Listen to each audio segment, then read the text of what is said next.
Hello everyone. तो शुरू करते हैं, इस क्वेश्चन को करेंगे हम। ठीक है, क्वेश्चन आपके सामने लिखा हुआ है, निम्नलिखित रैखिक समीकरणों के युग्म को हल कीजिए। दो समीकरण हैं आपके पास, ये और ये। इन दोनों को सोल्व करके एक्स का और वाई का मान हमें फाइंड करना है। सोल्व हम किसी भी मेथड से कर सकते हैं, इसमें बताया नहीं गया कौन से मेथड से करना है। तो आप या तो विलोपन विधि लगा सकते हैं या प्रतिस्थापन विधि। ठीक है, तो चलिए शुरू करते हैं इसे। दो इक्वेशन है हमारे पास, 0.2x प्लस 0.3y इक्वल 1.3। ठीक है, एक समीकरण तो ये हो गई। दूसरी इक्वेशन है 0.4x minus 0.5y equal minus के 0.7। दूसरी इक्वेशन ये होगी। इसमें जो है सबसे पहले हम करेंगे क्या, इस पॉइंट को हटाएंगे, दशमलव को हटाना। और आप देख पा रहे होंगे यहाँ पर जो है दशमलव एक डिजिट से पहले, बाद एक डिजिट से पहले है, यानी पॉइंट के बाद एक ही डिजिट है।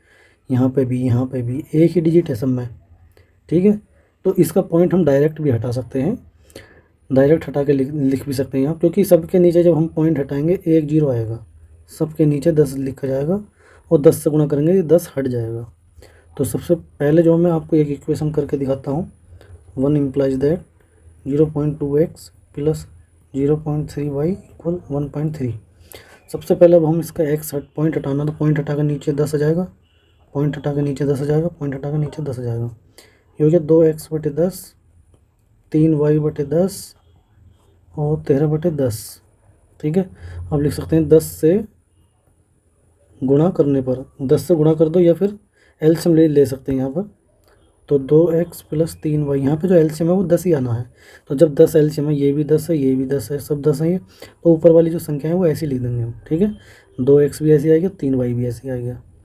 अब इसके बाद इधर तो ऐसे लिख देंगे 13/10। अब यहाँ से जो है 10 आपका कैंसिल आउट हो जाएगा, तो ये आ जाएगा तुम्हारा 2x प्लस 3y बराबर 13, समीकरण नंबर 3। तो देखो इसमें कितना अंतर आया, बस यहाँ से सिर्फ एक पॉइंट हटा सभी का, और वही इक्वेशन है। ठीक है, सेम टू सेम। तो हम क्या करेंगे, समीकरण नंबर 2 को डायरेक्ट लिख देंगे हम। ठीक है, एक पॉइंट हट जाएगा सबका, इसका पॉइंट हट जाएगा, इसका भी हट जाएगा, इसका भी हट जाएगा, क्योंकि पॉइंट के बाद एक ही डिजिट है दोनों इक्वेशन में, तो पॉइंट हटा देंगे। तो 2 इम्प्लाइज दैट ये आ जाएगा 4x plus 4x minus 5y बराबर माइनस का पॉइंट हटेगा तो 7 आ जाएगा। सिमिलरली लिख दिया हमने ये। ठीक है, डायरेक्ट। अब हम क्या करेंगे, ये दो इक्वेशन और हो गई, हम 3 और 4 इन दोनों को सोल्व करना अब हमें।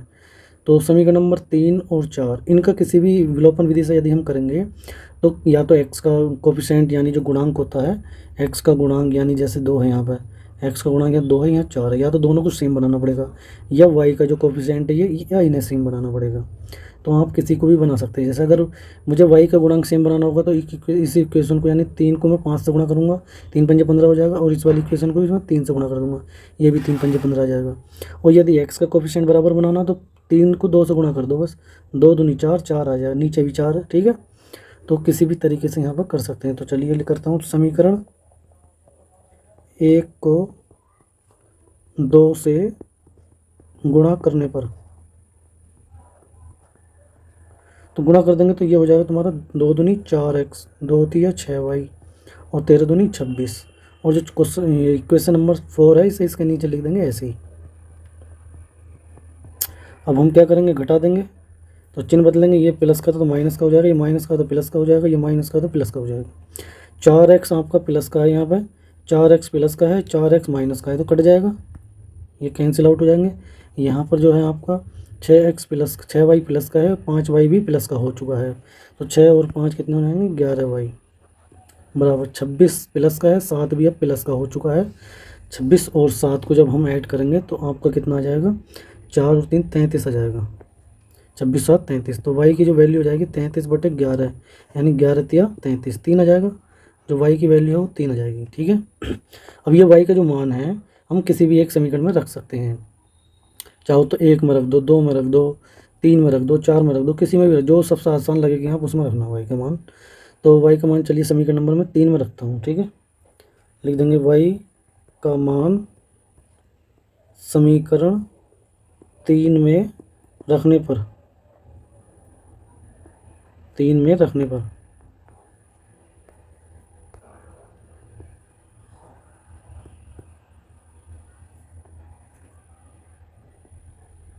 रखने पर। तो समीकरण नंबर 3 क्या है हमारी, 2x plus 3y, 2x plus 3y बराबर 13। ये है हमारी इक्वेशन नंबर 3। इसमें y का मान कितना रखना, 3। तो 2x प्लस 3 गुणा 3 बराबर 13। तो 2x प्लस 9 बराबर 13। तो 2x की जो वैल्यू है वो आ जाएगी 13 माइनस 9। तो 2x की वैल्यू मान आ जाएगा इसका यहाँ पर 4। तो x का जो मान आ जाएगा यहाँ पर, ये गुणा में लिखा हुआ है 2 इसके, x के गुणा में लिखा हुआ है 2x है ना, 2x लिख लो या फिर 2 गुणा x लिख लो ऐसे। तो गुणा में लिखा हुआ, जो गुणा में लिखा हुआ तो बटे में जाता है, कहाँ जाएगा ये, बटे में। तो ये जाएगा यहाँ। अब 2 से काट देंगे तो 2 दूनी 4। तो x का मान यहाँ पर कितना जाएगा, 2। ठीक है, यानी हमने जब इसे सोल्व किया तो x का मान तो आया 2 और y का जो मान आया वो आया 3। ठीक है, ये दोनों आ गए, यही इसके हमारे जो है आंसर हो जाएंगे। ठीक है, तो चलिए एक बार फिर से मैं इसे थोड़ा सा बता देता हूँ। सबसे पहले ये 2 इक्वेशन दे रखी, इन दोनों को सोल्व करना, तो किसी भी तरीके से हम कर सकते हैं, या तो हम विलोपन विधि लगा सकते हैं या प्रतिस्थापन विधि। ठीक है, तो मैंने दोनों इक्वेशन को लिखा और सबसे पहले हम इसका पॉइंट हटाएंगे।